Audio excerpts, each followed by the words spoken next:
Good morning बच्चों। आज हम हिंदी व्याकरण का पहला चैप्टर पढ़ेंगे, भाषा, लिपि, व्याकरण और हिंदी। आइए सबसे पहले जानते हैं भाषा किसे कहते हैं। हमें अपने मन की बातों को, मन के भावों और विचारों को दूसरों तक पहुंचाने के लिए कुछ बोलना पड़ता है, कुछ कहना पड़ता है, कुछ पढ़ना पड़ता है, यानी किसी एक माध्यम की आवश्यकता पड़ती है। कोई एक ऐसी चीज़ हमें चाहिए जिसके द्वारा हम अपने भावों और विचारों को व्यक्त कर सकें, दूसरों की बातों को सुन सकें, समझ सकें और अपनी बात दूसरों को सुना सकें, समझा सकें। अपने मन के भावों और विचारों को व्यक्त करने का या आदान प्रदान करने का जो ये माध्यम है वही भाषा कहलाता है। इस प्रकार से भाषा क्या है? मन के भावों और विचारों के आदान प्रदान का एक माध्यम है जिसे हम भाषा कहते हैं। भाषा भाष धातु से बना है। संस्कृत में भाष धातु का अर्थ होता है बोलना या कहना। इसी भाष धातु से भाषा शब्द बना है। भाषा हम अपनी बातों को बोल करके, लिख करके, बोल करके दूसरों को समझाते हैं या फिर लिख करके सुनते हैं, समझते हैं या समझाते हैं। इस तरह से भाषा दो प्रकार की होती है, एक मौखिक भाषा और दूसरी लिखित भाषा। मौखिक भाषा क्या है? मुख शब्द से मौखिक बना है, अर्थात मुख से बोली जाने वाली भाषा, यानी ऐसी भाषा जिसे हम केवल बोलकर व्यक्त करते हैं, बोलकर अपने भावों विचारों का आदान प्रदान करते हैं। ऐसी भाषा को हम मौखिक भाषा कहते हैं। और जब हम लिखकर अपने मन के भावों और विचारों को अभिव्यक्त करते हैं तो वो हमारी लिखित भाषा कहलाती है। इस प्रकार से भाषा के कुछ मुख्य रूप से 4 लक्षण हो गए। जैसे पहला, भाषा मूलतः ध्वनि संकेतों की व्यवस्था है। ध्वनि संकेतों की व्यवस्था था, जैसे जो हम मुंह से ध्वनियाँ निकालते हैं उनको एक निश्चित व्यवस्थित तरीके से रख करके हम जब प्रयोग करते हैं, एक निश्चित व्यवस्था के अंतर्गत जब हम ध्वनियों को प्रयोग करते हैं तो वो हमारी ध्वनियाँ भाषा बन जाती हैं। इसके अलावा भाषा का प्रयोग सिर्फ मनुष्य कर सकता है। मानव मुंह से निकली हुई वाणी ही भाषा के अंतर्गत आती है। भाषा विचारों के आदान प्रदान का सामाजिक साधन है।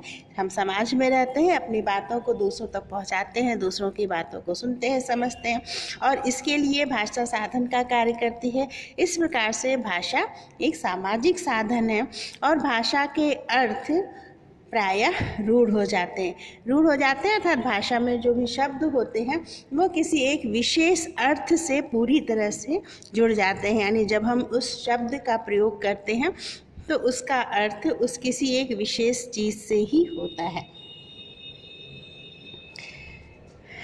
हम संपूर्ण विश्व में अनेक प्रकार की भाषाएं बोली जाती हैं, समझी जाती हैं। हमारे संसार में लगभग 3000 भाषाएं हैं जो बोली जाती हैं। विश्व में बोली जाने वाले भाषाओं की संख्या 3000 है और इन 3000 भाषाओं को 12 भाषा परिवारों में बांटा गया। भाषा परिवार का अर्थ होता है यानी किसी एक जगह से, एक मूल से ही निकली हुई विभिन्न भाषाएं। तो 12 प्रकार के भाषा परिवार हैं और इन 12 भाषा परिवारों से लगभग 3000 भाषाएं निकली हैं जो संपूर्ण विश्व में प्रयोग होती हैं।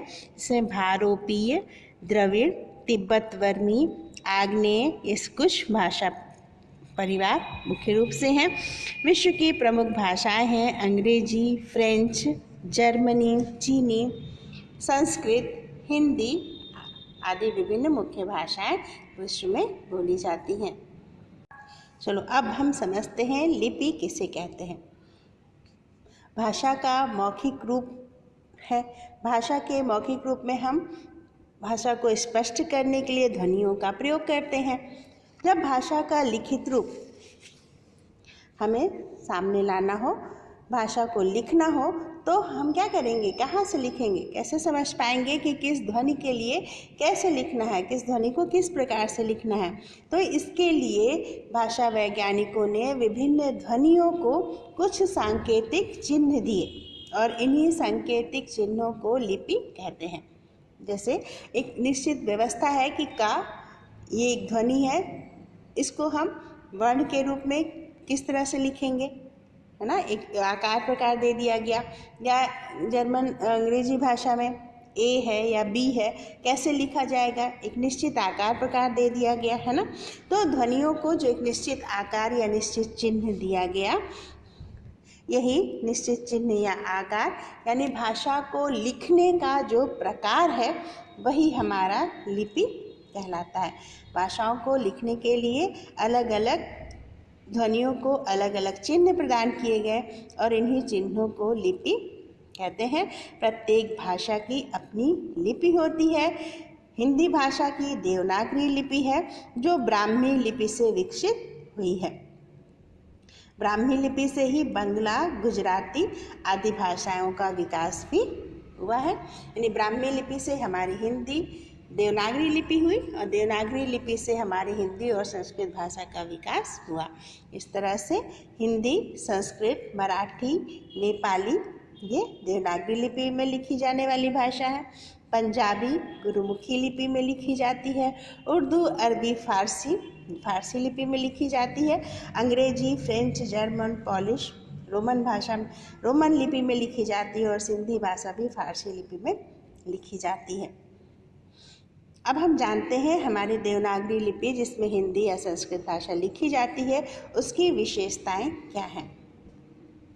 सर्वप्रथम हम देवनागरी लिपि का प्रयोग राजा जयभट्ट की शिलालेखों में देखते हैं जो 7वीं-8वीं सदी में हमें के हैं ये शिलालेख। इस लिपि में प्रत्येक वर्ण को लिखने के लिए अलग अलग सांकेतिक चिन्ह निश्चित किए गए। हर वर्ण के लिए एक निश्चित सांकेतिक चिन्ह है।